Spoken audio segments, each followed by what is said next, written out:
중학교 1학년쯤 되는 아이들의 문제는 얘를 반드시 교구를 써서 활용하는 그렇게 접근하는 문제는 아니죠. 요즘에 제가 또 교과 수업을 시작하다 보니까 어떤 교육 지도에서 그 지도 방법이라든지 이런 것들에 대한 것을 다시 또 한번 살펴보게 되는데, 도형학습에 대한 가장 기초적인 그 지도 방법부터 이렇게 쭉 정리해 보면, 처음에는 분류하고 같은 공통점끼리 이제 분류하고, 그 다음에 두 번째가 조작하고, 세 번째가 이제 이론화 작업을 하는 건데, 지금 요 정도 되는 수준의 아이들은 이제 이론화 작업에 들어간다고 보시면 돼요. 자, 그러니까 분류하는 것은 얘가 같은 모양인지 아닌지 이런 것들을 분류하고, 또 공통점과 차이점을 찾고, 그러는 과정을 통해서 그 다음 단계가 이제 초등학교 한 3, 4학년쯤 올라가면 조작하고 분석하고 하는 활동을 하게 되죠.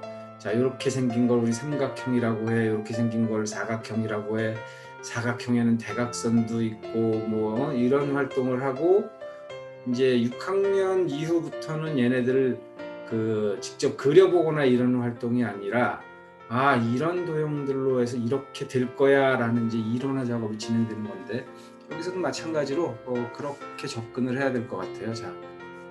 자, 마지막 단원이죠. F3의 4단원의 작도 단원, 정다각형의 작도인데, 작도 관련된 단원들을 한번 좀 쭉 살펴보도록 할게요.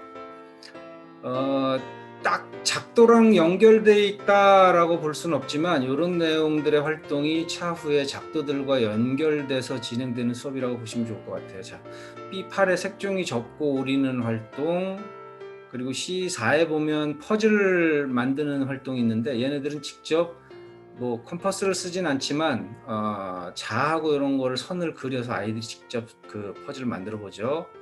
그리고 원으로 모양 꾸미기 해서 컴퍼스를 가지고 여러 가지 활동을 해보는 그런 시간이 있고, 그리고 종이접기 속에 숨어 있는 아름다운 도형 해서, 여기 이제 뭐 직사각형 종이 색종이라든지 이런 걸 가지고 여러 가지 모양들을 한번 접고 자르고 하면서 만들어 보는 활동들이 있죠. 정다각형. 그리고 F1에 보면 이제 라인 디자인이 있어요.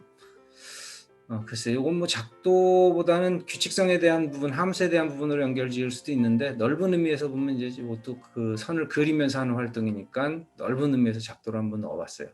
그리고 지난 시간에 배웠던 원 알아보는 활동과 이번 시간에 하는 정다각형의 작도, 이렇게 지금 연결이 지어져 있는데, 작도 관련된 것은 저는 꽤 많은 곳에서 수업을 했고 아이들하고도 많이 수업을 좀 해봤어요.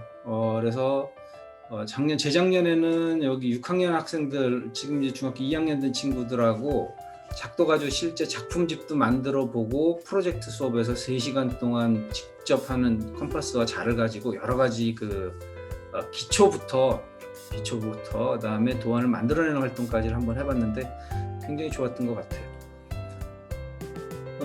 지금 우리 교육과정상에서는 이 작도 수업은 중학교 1학년에 있습니다. 중학교 1학년에 작도 수업이 있는데, 거기서의 작도는 삼각형을 그려내기 위해서 3변의 길이를 주고, 그다음에 2변과 끼인각, 그리고 1변과 양끝각의 크기를 주고 삼각형이 이렇게 이루어지는 거야 라는 것을 하기 위한 기초 작업으로 이제 작도를 배우게 되는데, 굉장히 미약합니다. 아주 그냥 평행선을 작도한다든지 이런 활동들을 하는데, 그 과정에서의 작도는 실제로 컴퍼스를 가지고 많이 조작 활동을 해봐야 되는데 잘 안 되는 경우가 참 많이 있어요. 참고로 미국이나 이런 데는 초등학교 교육과정 속에 이 작도가 다 들어 있습니다. 그리고 우리 아이들 중에 공부 잘하는 친구들, 예를 들어서 무슨 아주 경시대회, 센 경시대회를 준비하는 친구들, KO모라는 경시대회는요, 도형을 주지 않아요. 그림으로 주지 않고 말로 줍니다. 그랬을 때 작도를 통해서 자기가 도형을 그려내서 문제를 해결하는 것을 허용을 해요. 일단 그 수준에 있는 학습을 하는 친구들은 작도라는 영역을 기본적으로 활용할 수 있다는 거예요.